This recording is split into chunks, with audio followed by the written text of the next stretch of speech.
Welcome back to Matchday Live. I'm still here in the studio with Steve Howey and Trevor Sinclair, and I'm absolutely and utterly exhausted.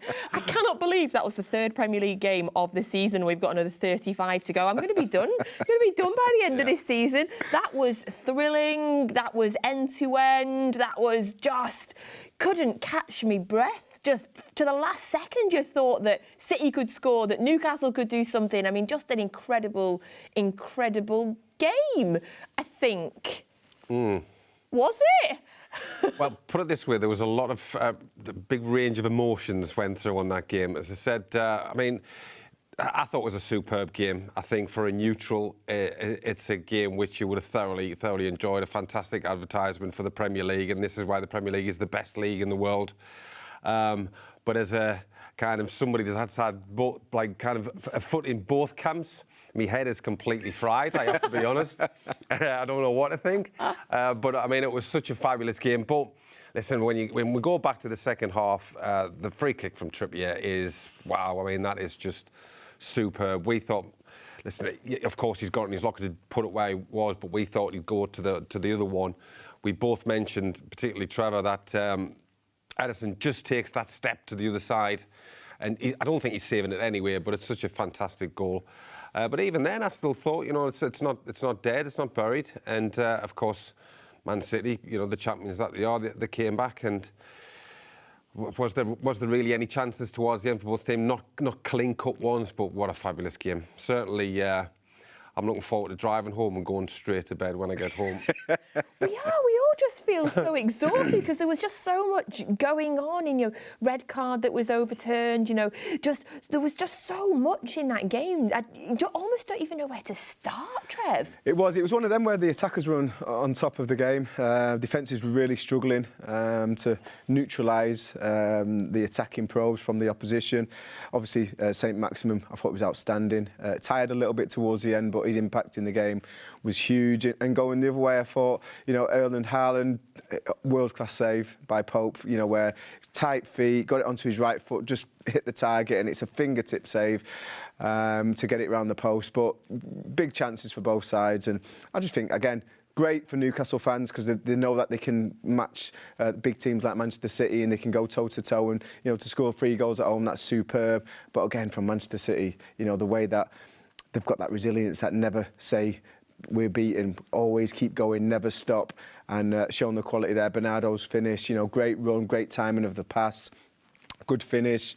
And then the big man, you know, coming up trumps with a goal when he really needed for Manchester City to get him back in the game. And I actually thought they were going to go on to win the game from there. I think the red card decision just stopped the flow and stopped that momentum of Manchester City. And then obviously it got rescinded, changed to a yellow. Quite right, I think it was a cynical challenge by Trippier, but we kind of agreed. It was a little bit high, but it was with the outside of his foot. It wasn't his studs, and there was no real malice in it, but it was a foul and it was a yellow card. But I think the momentum just come out the game a little bit then, and both teams maybe subconsciously kind of accepted that this is going to be a decent draw.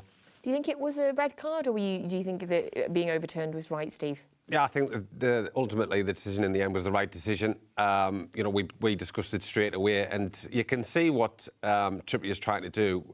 He's gone high because if he goes lower to, like, kind of his knee down, there's a chance De Bruyne will ride that challenge. So he knows he is going to make some sort of connection. There's a chance he won't take him out. Yeah. So he knows he knows 100% he's going to make a connection and contact. And as we said, it was the outside of his boot.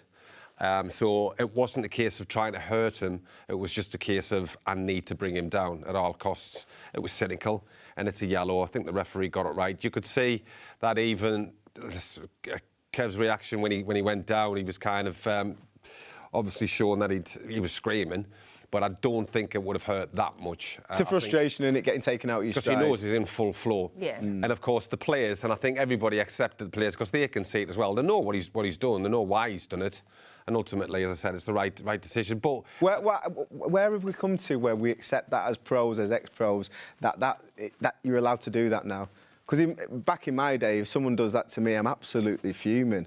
and I'm not sure that it's looked upon as, or it's frowned upon as much as it used to be. Now it's almost expected that you're going to cheat and take a yellow for your team. Well, it is. It's called taking one for your team. But I think his manager, Eddie Howe, will be delighted for that, because if he doesn't take him down, then who knows what could have happened. But having said that, it could have come to nothing, and then you've lost a player possibly.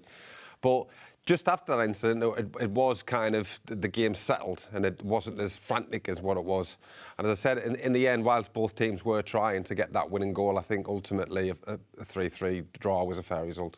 Trev, I can't say anything because for 9 years I was cheering Fernandinho doing that on a regular basis. So I'm getting away with yellows because he's got that biggest smile. Because he had that lovely smile, yeah. I cannot say anything. Got to tell you, it's such a pleasure to watch the games with ex-pros. And my favourite comment of the day, we were listening to the commentary from Michael Brown and Alistair Mann while watching the game, and Michael Brown said it wasn't a red. And then Steve Howey said, well, if Michael Brown thinks it's not a red, then it's not a red.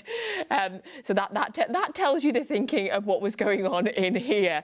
So in terms of the 2 goals from City, the first one coming from Erling Haaland, he had a couple of good moments in the game. And apart from his goal, my favourite moment was when he had that chance when he went through the middle of the 2 Newcastle players, and he was so strong and he knocked them both off. And before you knew it, he was through. But 3 games now, 3 goals for him. Yeah, it's a good start. I mean, he could have had 6 goals. Could have had 7 goals possibly. I think with that one that you've just mentioned, I think Pope does fantastically well, because he recognises the danger and comes out really quickly. And as soon as Erling gets his head up, he's there and he blocks it. But he has that. There's that chance, obviously, the one that he scores. Trevor's mentioned one as well, where he gets it out with his foot and tries to bend it in. It is a fantastic save from Pope again. And then there's another one which drops down to him, and he kind of sticks his leg out and it just goes over the top of the bar. So he still had chances to put away, but I mean, for me, I think he is absolutely perfect for the Premier League, and he will terrorise defenders. I think the 2 defenders that played against him today did really well. But having said that, he still puts himself in positions to sort of be in those areas to score goals. You know what I found as well is, we know that, you know, if you've got the ball and you play them little straight balls in between the defences, and Haaland's going on to run onto him. When Haaland's coming a little bit deeper, you had Gundogan running into them spaces. You had Bernardo running from out to in into them spaces. And because the centre-halves are subconsciously, all they're thinking about is, I can't let him run behind me. I think it gave a lot of more space to the other players. Again, though, Pope, you know, anticipating situations. Great management, because that comes from the coaches. Be on your toes. Remember that gap between the defence and you is yours. Can you close the space? And I thought Pope, as well as the good saves that he made, he came out and made that distance very small. And exceptional game for Newcastle today. Have you learned anything about Erling Haaland in those first 3 games, Steve, that you perhaps didn't know, or anything that you've spotted that you didn't know before? No, I mean, even in little conversations I've had with Alfie, his dad, I just knew he would thrive in this, because he's just got the build, he's got power, strength, he's direct, he's aggressive. He's basically got everything, like a kind of a throwback to the centre forward, but also the modern day centre forward, because he's got all the attributes as well. So I'm not surprised with what I've seen. For me, I just think he's going to get better and better and stronger and score more goals as the season goes on. And just on the back of that, you know, we talk about his physical bits that he's got. I like his mentality, because you can see when he scores his goals, his arms are, you know, he's making gestures to people who are doubting him. And he's got this inner determination that, listen, it doesn't matter how many doubters I've got, this is what I'm going to do, I'm going to score goals. And his celebration kind of captivates that for me. And, I think he's got a fantastic mentality where, fingers crossed he doesn't get injured, I think he'll score an unbelievable amount of goals. Yeah, I fully agree. And another man with incredible mentality is, of course, Kevin De Bruyne.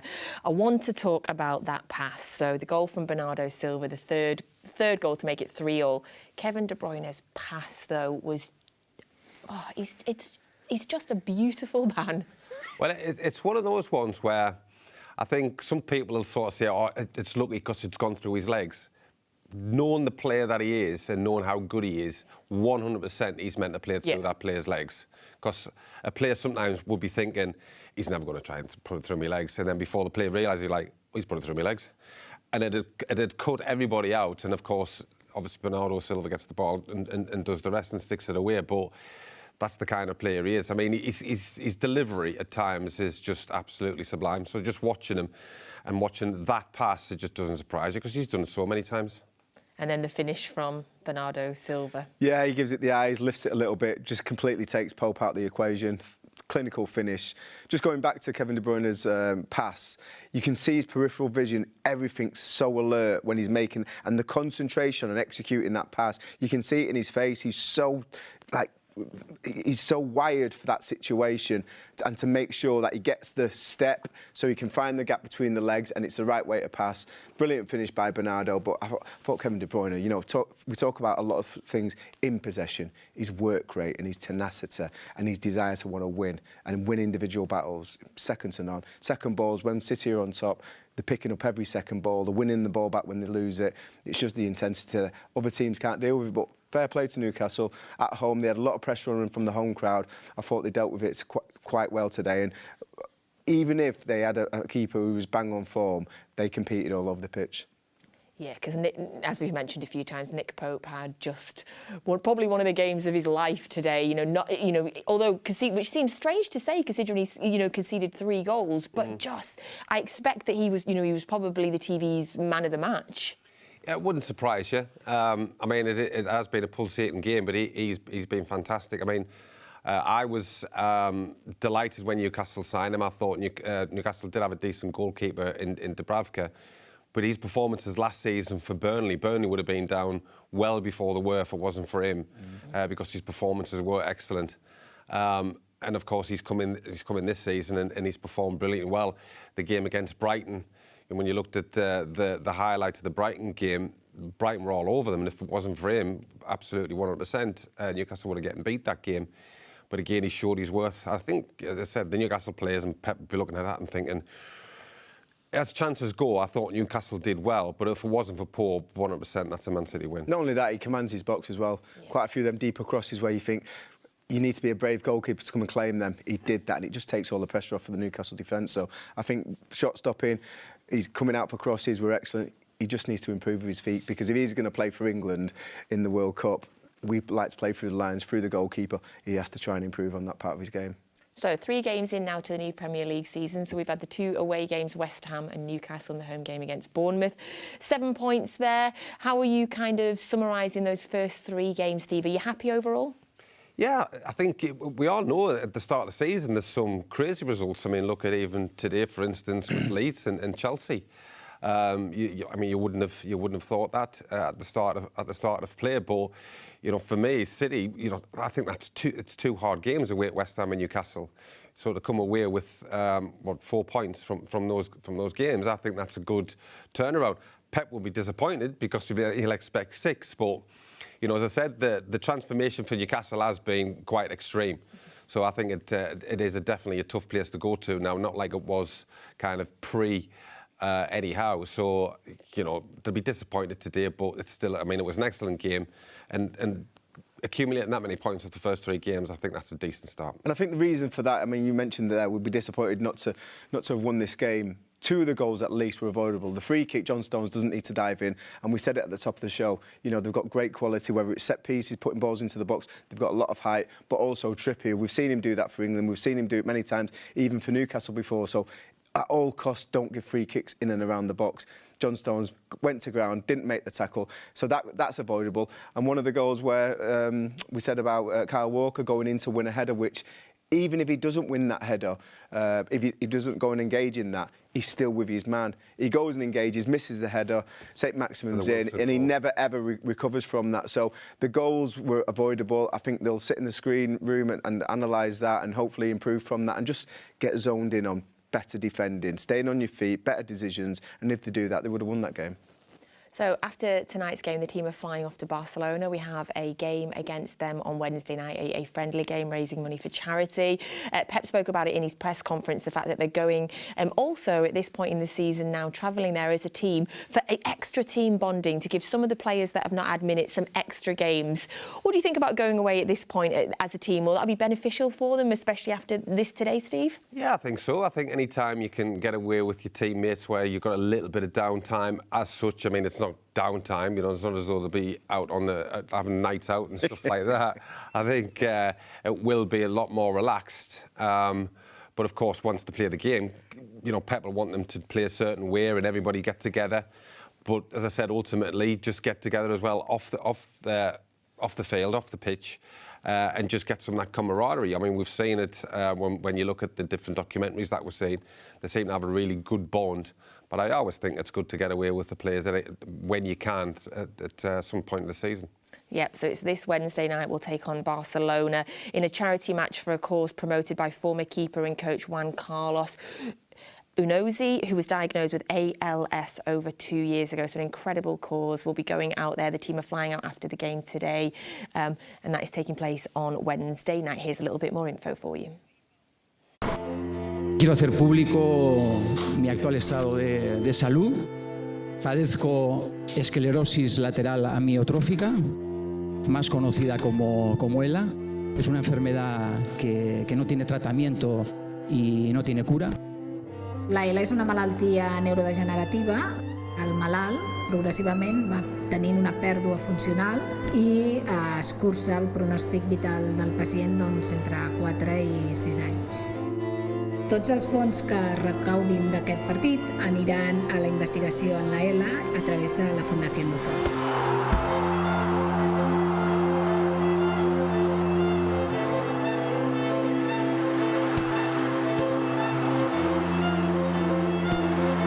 Os animo a que vayamos todos juntos a por ello.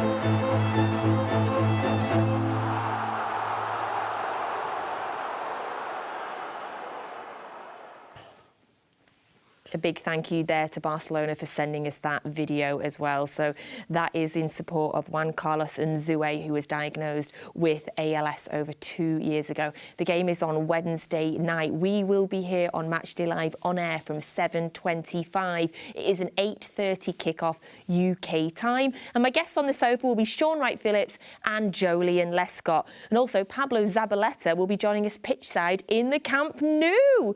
So you can also watch that game exclusively on City Plus and Recast. You need to get yourself a City Plus membership if you haven't already. The content is absolutely incredible. You can watch tonight as well on City Plus. Our women's team are facing that nemesis. It's Real Madrid again. That is in the UEFA Women's Champions League second qualifying round, or it's a complicated qualifying round. There's a group stage. They've now got to play Real Madrid. If they win that, they go into a final stage of the qualification where they will play a team over 2 legs. Now, Real Madrid knocked us out in the qualification stage last year. Obviously, they knocked us out in the men's game as well. So we would like to get some revenge against Real Madrid tonight. So that game is kicking off at 8 o'clock. You can get that on City Plus and on Recast. So you want to be watching that tonight. Let's support our women's team. Let's see if we can get past Real Madrid. And then again on Wednesday night, that City Plus membership, that Recast membership is going to come in handy again, because then you're going to get the game against Barcelona. And in between, you can catch up on all the documentaries, including Together Champions. Again, there's 4 episodes of it now. I've still got the 4th one to watch. I'm saving it. I'm really excited because it's really phenomenal content. You see stuff you never imagined you'd be able to see. So, Steve, thank you so much for joining us. Trevor, thank you so much. As always, I'll hopefully see you soon, because we're only 3 games in. Can you believe it? 3 games in. I'm absolutely exhausted already. So, Manchester City have been held in a 3-3 draw against Newcastle up at St James's Park. What an incredible game. I'm very much looking forward to watching it all back tonight from midnight on City Plus and Recast. And I'll be back here with you on Wednesday night as we take on Barcelona. So thank you for joining us on Matchday Live. I'm the Grinch! Yeah, it's just having some fun with the family, scaring my kids. Brilliant. This is a huge day in the battle for the championship. You have 45 minutes to come back, eh? 10 more positive staff and players. We just want to play with the ones that we have available. Joao Cancelo revealed he was assaulted during a burglary at his home yesterday. You're brilliant, guys. Brilliant.